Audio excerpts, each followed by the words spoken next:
the flickering light of Asia, or the Assyrian nation and church. The Assyrians' atrocities in Azerbaijan have equaled, if not surpassed, those inflicted upon their brethren in Turkey.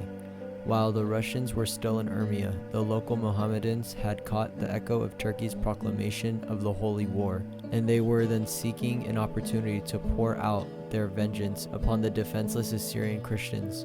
This opportunity presented itself when, immediately after the first withdrawal of the Russian forces from Urmia, the entire Mohammedan population arose, lifting up the banner of the jihad and determined to exterminate the entire Christian population of Urmia, Solduz, Margavir, and Targavir. The Assyrians of the last three named districts had already escaped into Urmia.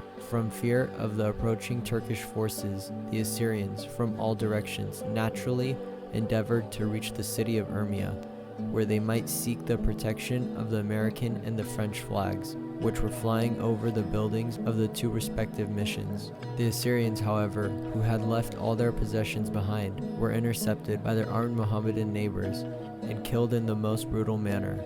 Old men and women who were unable to take the journey were either thrown alive into the wells and covered with dirt, or else burned alive in their homes, which were set on fire. Little girls 6 and 8 years of age were assaulted on open Bibles and on the pulpits of the Christian churches. The leading Assyrians were grouped together, placed in rows, and then either shot by rifles or beheaded by the sword. The murderers, in a number of instances, actually licked the blood of their swords and daggers to appease their hatred and satisfy their thirst for blood of the Christians. About 30,000 to 40,000 managed, in a most miraculous way, to reach the city, where they found the American and the French mission buildings open to receive them. Here they were obliged to remain for several months in a state of siege, and thousands of them perished from contagion and disease. After the return of the Russian forces into Urmia, the Siberian regiments, as they beheld the atrocious deeds perpetrated upon the Assyrians, actually shook with emotion and prepared to bombard the city and avenge the blood of the innocent people. It was again the Christians who interceded with the Russian officers and persuaded them not to return evil for evil.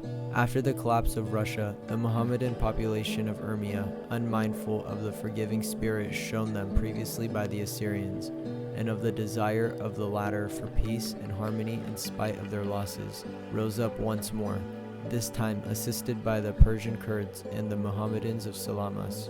Fortunately, some of the mountain Assyrians, under the leadership of the late Nestorian Patriarch, were now in Urmia. The Nestorian Patriarch at this time sent 2 letters, one to the governor of Urmia and the other to the governor-general of Azerbaijan at Tabriz, informing them that the Assyrians had absolutely no evil designs, that they were friendly to the Persian government, and begged the governors to prevent the Mohammedan uprisings and also to allow the Assyrians to remain temporarily in Urmia, till God in his mercy showed them a way of escape, either to Caucasia or to Baghdad. Instead of heeding this request, the 2 governors mentioned had themselves planned the uprising, as it became evident later, and were determined on the extermination of the Christian population. The subsequent assassination of the late Marshamun was also a plot which was originally laid in the city of Tabriz. We have the most conclusive proofs to show that the responsibility for the Assyrian massacres and losses in Persia rests absolutely upon the Azerbaijan authorities of Persia.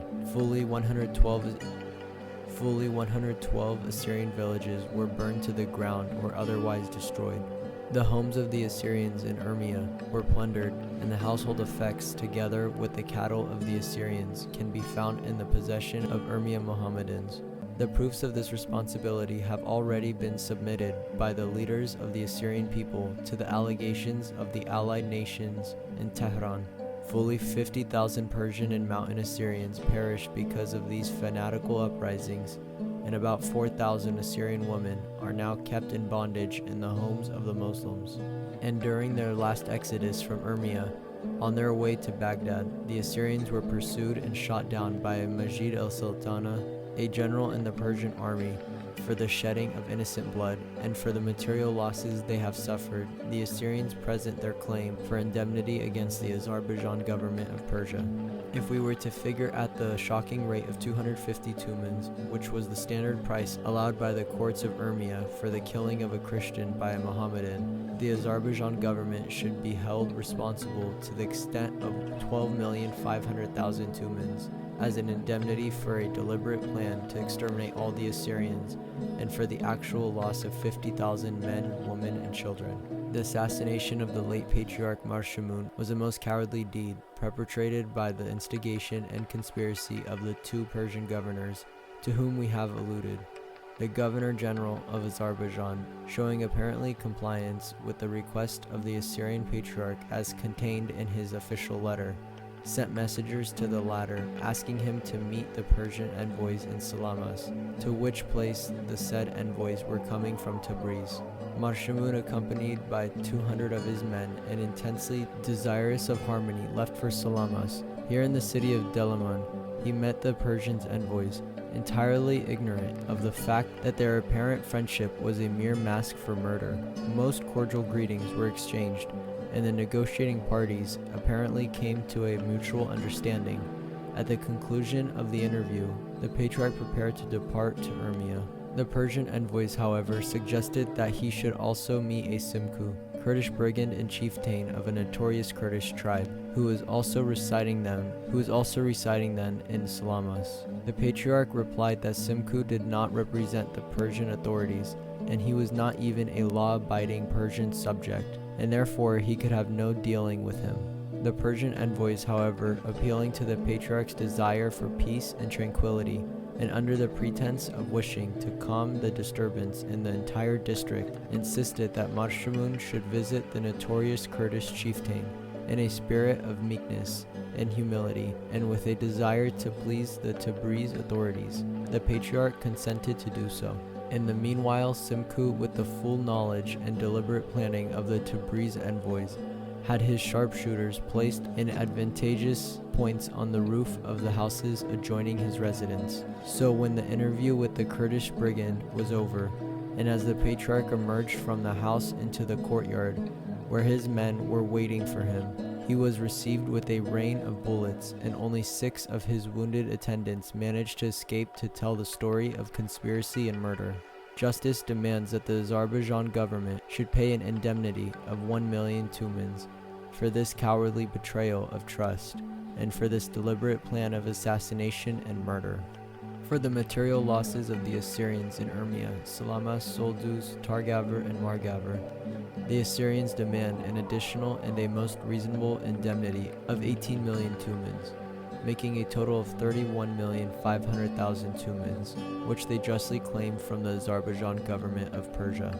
The Assyrians desire further to make known the following facts. The districts of Targavr and Margavr, immediately west of the district of Urmia, are almost exclusively inhabited by the Assyrians, while their very names are indicative of Assyrian origin. In the district of Urmia, about 112 villages are almost exclusively inhabited by the Assyrians. In the small district of Salamas, nearly 30 villages are inhabited by the Assyrians and the Armenians mixed. In Somoy and Bradast, immediately north of the district of Targavr, both the Assyrians and the Armenians abound, while the parts of the Kurdish element in the valley, even though Mohammedan by religion, is of Assyrian blood and origin. The remainder of the population, both in Urmia and in Salamas districts, is not of Persian blood, but of Turkish or Afshar origin. Because of all the ill and bitter feeling created, first by the pre-war oppression of the Assyrians, and then intensified by the fearful outrages perpetrated against them during the war, the interests of peace and harmony can perhaps be the best served by an exchange of these districts for some other place which falls within the zone claimed by the Assyrians, and which could be more desirable and of decidedly greater advantage to Persia. The Assyrian delegates would be willing to debate their claims with the Persian delegates, or to enter into negotiations with them for a satisfactory solution of the problem.